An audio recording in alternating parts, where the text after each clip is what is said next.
Welcome back to Tea and Movies. I am very excited because I'm showing you Tea Pigs, which is my new favorite brand of tea. It's bagged tea, and I have the Darjeeling Earl Grey. I think that's how you pronounce it. Super good. I was introduced to it by my mom. She got me the green tea and mint from New York City. Then I found the Earl Grey in a supermarket, so very easy to find. I highly recommend it. And Tea Pigs has a really cute packaging. And yeah, let's get started. Grab a cup of tea yourself and let's talk movies. So, my movies today, I have three new movies, and they are all ones I saw in June. I'm a little behind since July's been busy for me, work wise and just in general. So, anyway, the three movies I saw in June first was Wonder Woman, which I'm sure all of you guys have seen, or if not, definitely go see it. It's obviously the first female lead superhero movie, super good. I loved it, but I didn't love it. As in, I gave it an 8.5 instead of a lot of people like, oh, this is the best thing ever, 10 out of 10, 9 out of 10, the whole like Rotten Tomatoes, like 92% or whatever, which was a huge kind of talk on media about this movie. I think the problem with it for me was two things. One, just me being picky, and the other one I feel is important. The first one was her costume. Now, I know the whole Wonder Woman costume historically has been like this high leotard, very sexy, exposing her legs.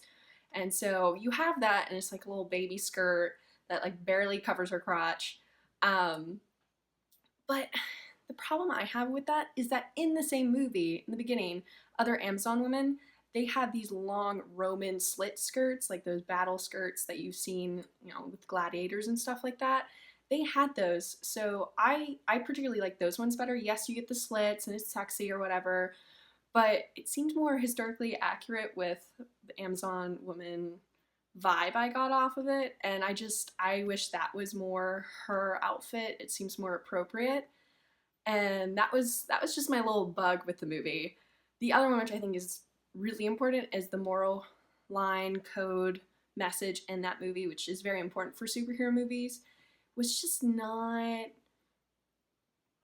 it wasn't there for me. I feel like they could have fine-tuned it just a little bit. It was whole, it's not what they deserve, it's what I believe in, which, okay, it works, but with the superhero movie, I find that the moral line or code of that superhero is very important and kind of the message of the movie.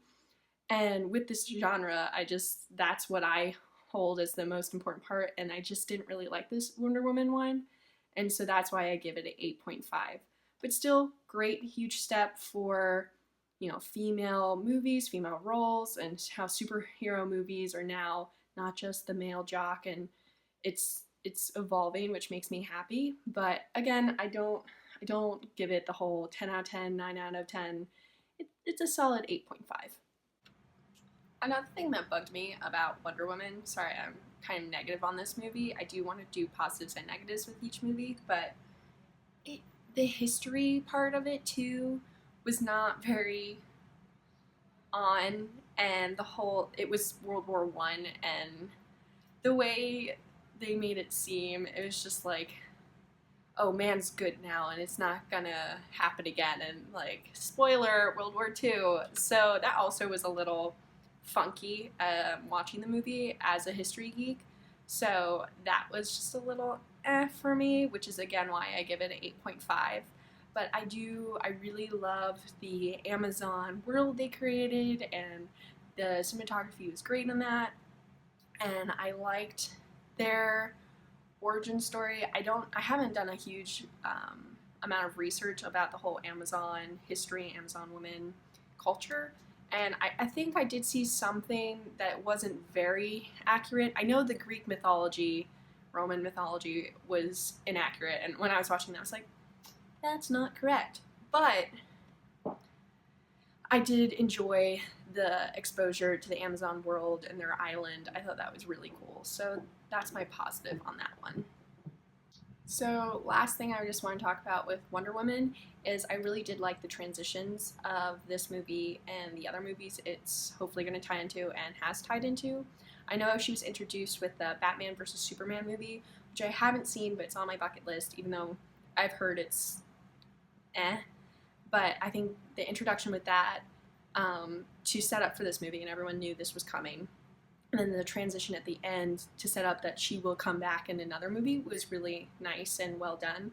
So I do give kudos to the people for doing nice transitions with her storyline and making sure that it is growing and it's still going. It hasn't just start end. So that was nice. Again, Wonder Woman, good, definitely recommend seeing, but not end all be all. So my second movie is Baywatch, which is a total goofy, silly movie. It was good. I actually gave it an 8 out of 10, which I know is high, but for that genre of adult, silly movie, it was really good. They did a nice job of balancing being silly, but not crossing that line of being too crude. So I really respect that in that kind of genre. If they do a good job of going close to the line, but never crossing it, of being, okay, that's disgusting. I really respect that in a movie like this, and I think some, other silly adult R-rated movies can get out of whack, and I don't particularly like that. So I really appreciate Baywatch didn't do that, and they also did a nice way or tie to the old series, and that was cute. And the cast clearly just had fun doing it, which you could see on the screen, and it was a nice, silly movie. It's exactly what you expect. It is R, but I didn't find it too crude, and it was good. It's silly, but entertaining. A nice summer flick. That's all you really can say about Baywatch, but definitely watch it with friends. It's a good mood for the summer and gets you wanting to go outside and go to the beach, so yeah. So the last movie I saw in June was Cars 3, which was super good. I was very happy. I got my little brother to go with me because I couldn't find anyone at the time to go see it with me.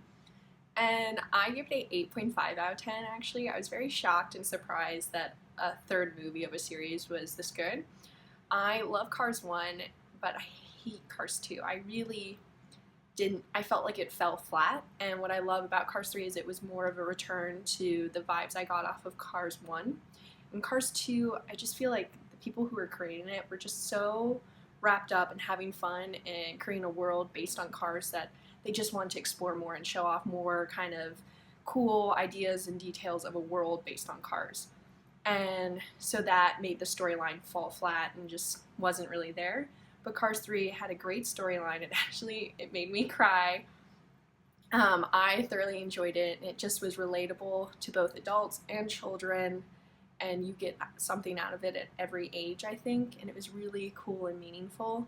And again, going off of Hollywood and films doing a better job of promoting female power and female leads, they introduced a new female character who I really appreciated and evolved nicely in the movie and brought more female power, female strength into it. Because Cars 1, you have his girlfriend, but she's more of a sidekick. It was support, but not, the girlfriend's a good supporting person. It wasn't, she has her own kind of powers and lead and kind of issues. I just felt like she was a nice support character.